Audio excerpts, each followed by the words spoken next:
For us, dreams nourish the spirit and magically usher us unharmed through our days. For mankind, dreams and those who dare to dream create the future. Without them, we would have no Wizard of Oz, Statue of Liberty, men in space, no America. Each of our horses, the dream weavers, inspires someone to feel special, to dream. The inexpensive colt helps his young master to freedom, triumph, and victory as an adult. The trusting mare brings energy, renewal, and hope to the exhausted business executive. The loving gelding comforts more tears than all of the parents, grandparents, and aunts and uncles in the world. These feelings of love, happiness, and wholeness all meld in the comfort brought by an Arabian horse warmly tucked into a freezing barn.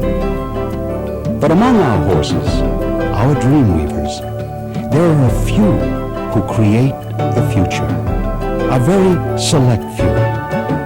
Have we lost sight of how truly exceptional these classics among classics are? Since 1908, when the Arabian Horse Registry of America was established, 435,130 Arabian horses have been registered. Of those, 123,256 have been stallions. And of all of those stallions, only 31 have achieved the highest honor in the world which can be bestowed upon an Arabian stallion, United States National Champion Stallion. And yet, how many of those 31 national champion horses can you name? How many do you remember? What have they left us? We are going to tell you about one very exceptional horse, a national treasure. Our story will span a quarter of a century. We'll rewrite whole record books and will act as a beacon for future breeding greats. And oh yes, it is a story about dreams and dreamers.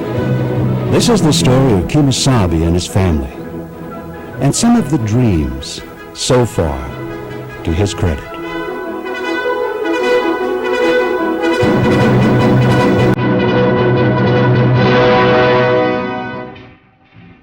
Our story begins in 1917. Bert Husband was born in Saskatchewan, Canada. There were less than 300 Arabian horses in North America. There were no national championships. While Bert worked the family's meager farm and studied for his high school diploma at night, he dreamed of being a doctor and of owning an Arabian horse. Little did this young visionary know he would struggle, and he and his family would make a few sacrifices, but he would achieve his dream. And in doing so, would create dreams which would nourish 3 generations of the world's horse lovers. Ruth Etaw was born in Winnipeg. Her dream was to have a family. And at 15, when she met Bert Husband, she knew they would be together for life. She knew they would be active in their church and in their community. She knew they would raise children, and she knew she would share Bert's dream. That was her way. What Ruth Etaw Husband didn't know was she and Bert would be part of the most extraordinary phenomenon in Arabdom. Ordinary folks like you and me, they would own an extraordinary show mare. They would breed a stallion whose standing ovation in 1973 at the huge, prestigious Buckeye Show would tempt one spectator to ask, "Who's coming? The Beatles?" And they would, as respected established breeders, have the joy of watching the sons and daughters, even the grandsons and granddaughters of this great stallion, literally write the future of the Arabian horse. But if on your wedding day in 1948 you had told the 19-year-old Ruth Etaw she would become famous as the faithful red-haired companion to a horse, she would have considered it highly unlikely.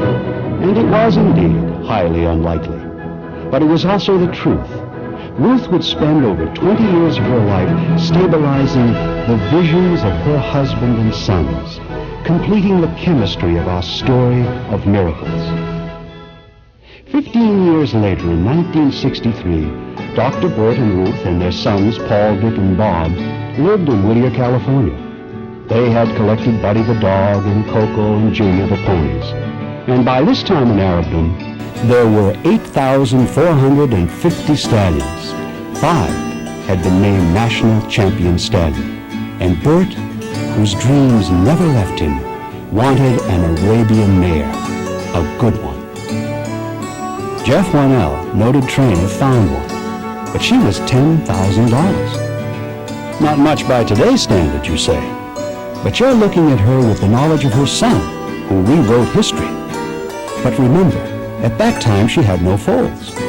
And although she would accomplish a feat in the show ring never since attempted, much less accomplished, then she had no show record. And in 1963, $10,000 was 1/3 the price the husbands had just paid for their home. It was also enough money to buy 3 new Mustang V8 convertibles. But dreams changed the world. Bert and Ruth went back to their banker and bought Jernica. For many years, Jernica was the dream. By all accounts, even in those days, she was a fine mare, an excellent individual, an interesting pedigree, which later proved to be extraordinary. Bifadger and line-bred to fed Highland, 3 times a top 10 mare. And in 1964, United States Reserve National Western Pleasure Champion and United States Reserve National English Pleasure Champion. Do you realize what an accomplishment that is? A top 10 halter mare with 2 Reserve National Performance Championships in the same year? Perhaps her own place in the record books gave an inkling of what she would contribute to the breed. 2 years later, in 1965, the dream became having a special foal out of this mare. He was foaled shortly after midnight, Mother's Day, May 14th, 1967. Dr. Bert in attendance, in a backyard paddock in Whittier. His sire, Frisco Mari's Forcine San Amerigo, he would carry the greatness of Forcine and Fadger into the next 4 generations, into the future, and he would inspire countless dreamers of all ages for more than 2 decades.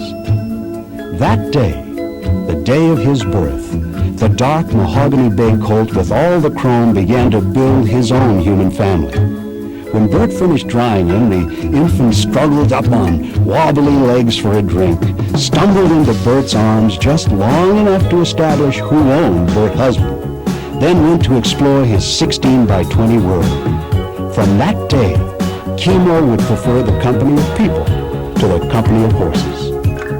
In 6 years, the bay colt would travel in excess of 55,000 miles, cross 28 states, 2 countries, and show in 50 different shows. He would face 53 different judges and meet and defeat all of the best horses of his day. In winning his way to stardom, the bay colt became a show ring phenomenon. On his way to his Legion of Supreme Merit, he would win 17 halter championships, 6 regional halter championships, 6 performance championships in 2 different divisions, and 13 national awards. He would also add several very important members to the Khemo family, some of whom he led into the ring, and some of whom were inspirations behind the scenes. Mo Mars, Tom Basin, Sherry Basin Garner, Chuck and Carrie Albio, and last but not least, Dr. William Dean Talbert, who had leased Khemo and Tom Basin, and as lessor, showed the great show horse to his 1972 Reserve National Halter Championship. 7 years after his birth, early in 1973, discussions began about Khemo making one more run at the Nationals. His ever-vigilant, faithful companion, Ruth, feet firmly on the ground, counseled against. They were lucky to have the Reserve National Championship. How could they win? They were unknown, small breeders. Their handler was an unknown. Sure, Khemo was popular, but that was at local shows. This was the Nationals. Bert, ever the visionary, wanted to go back to Oklahoma City with his special bay colt. 8:30 p.m., Saturday evening, August 16th, 1973, Oklahoma City. By unanimous, yes, By unanimous decision, the 6-year-old Mahogany Bay Stallion was named United States National Champion Stallion. And he was not imported, not straight or pure anything, just one of the most likable, popular, and inspirational stallions in the land. On that fateful evening in October, the bay colt from Whittier had gone from backyard to United States National Champion in 7 years. And the small, knowledgeable breeders were reaffirmed in the eyes of the nation's breeders. Their dreams had come true. But dreamers dream on. They are never finished. So there was a next step, performance training. And Jean LaCroix, considered the best horseman in Arabdom, joined the Khemo family. He and Khemo won 2 reserve championships. Then the dominance began again. 5 major championships in a row. Then to Canada. The result? The 1976 Canadian National Western Pleasure Champion. To honor the husband's native country, another risky decision. Khemo would go back in a national halter class one more time. To a standing, screaming ovation, Khemo, leading Tom Basin, was named 1976 Canadian National Champion Stallion. And Khemosabi became the first stallion in history to win a national halter title and a national performance title in the same year, in the same national show. Jean and Khemo went on to the U.S. Nationals. The result was now predictable. It was unanimous. Once again, it was unanimous. The bay colt from Whittier was back in the record books again. He was 1976 United States National Western Pleasure Champion. Jean LaCroix said of this extraordinary stallion, "He is one of those horses. If you could call anything close to perfect, Khemosabi would have to be close to the perfect specimen of the Arabian horse." With the 3 national titles in 1976, Khemo and 2 other horses in history out of 435,130 have been able to earn national halter titles in the U.S. and Canada and national performance titles in each country. Only 3 out of all of them. Khemosabi's preeminence as a show horse was beyond question. But would there be more?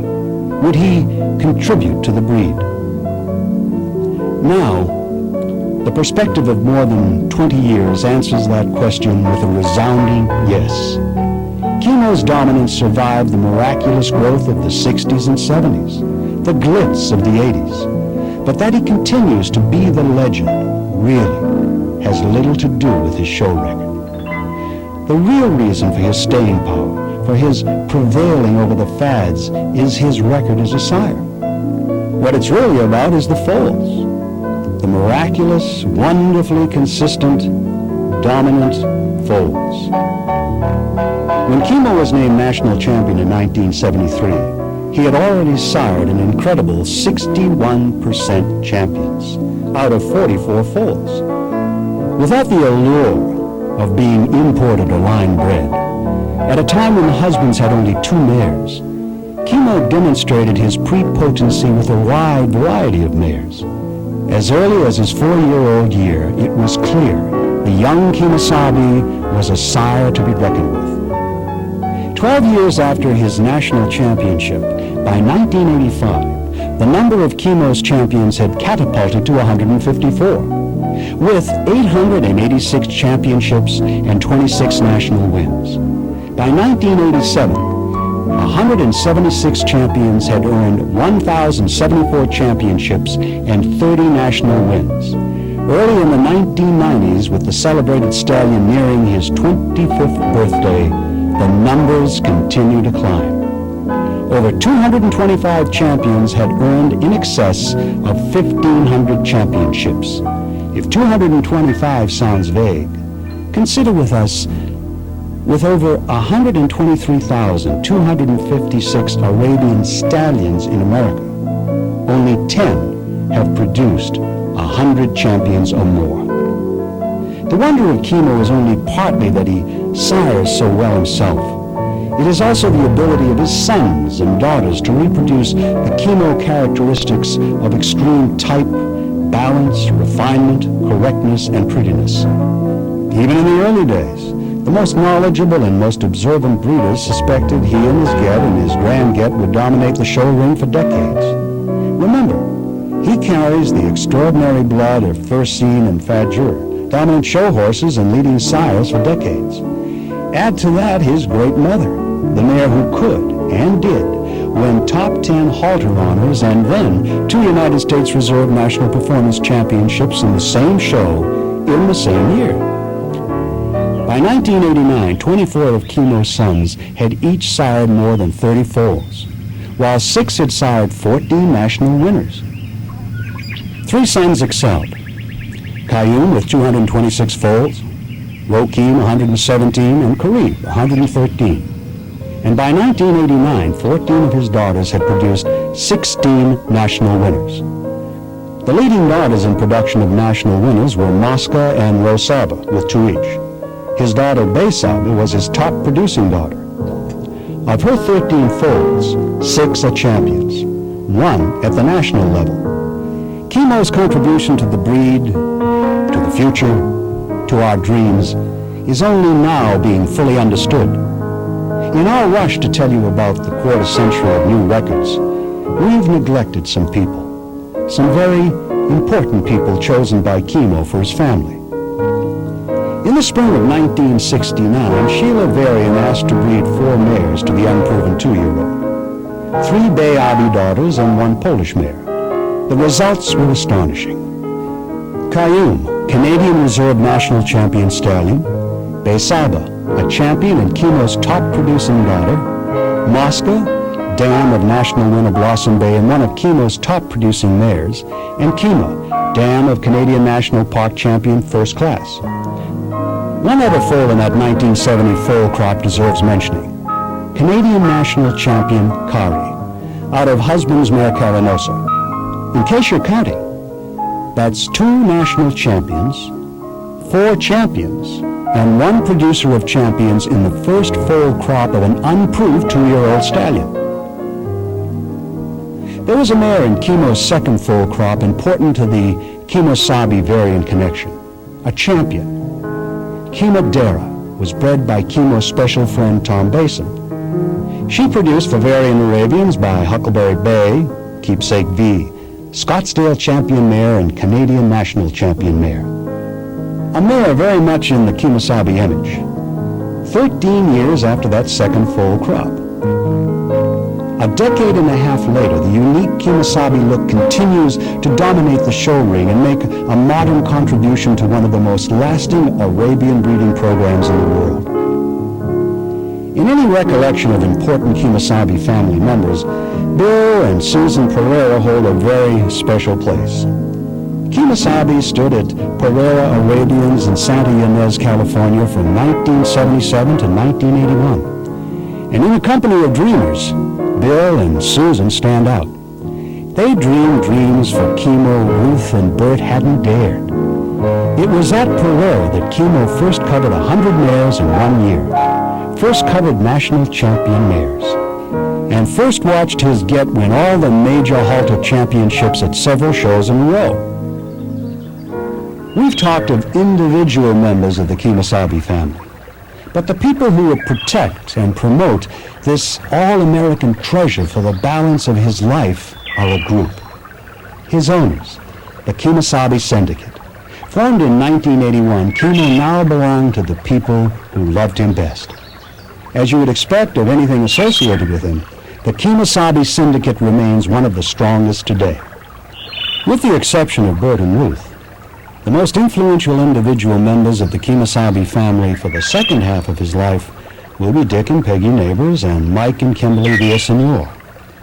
In 1984, when the Syndicate was looking for another home for Khemo, Dick and Peggy suggested he come to Neighbors Villasenor. In 1985, with a world-class facility open for operation, they made a major presentation to the Syndicate and guaranteed Khemo a home for life. As a result, the most significant living sire of the breed moved to the 425 acres of cypress, oak, and cottonwood-covered rolling green hills in Valley Center, California. Mike has said of Khemo, "I knew of Khemo's ability as a sire, and I sure knew his show record. But you know, I'm kind of crusty. I never expected the horse to affect me, my wife, and the people who work for us the way he did. There's something about him that's almost magical. We work for him." What's ahead for the owners of Khemo Kids? Like the visionary young Canadian couple, they need only dream. Make a few sacrifices and wait. They already have horses with the promise of the future, who carry within them the genes for the next great classic among classics. Come, dare to dream with us. The Arabian has been established around the world with more than 45 registries.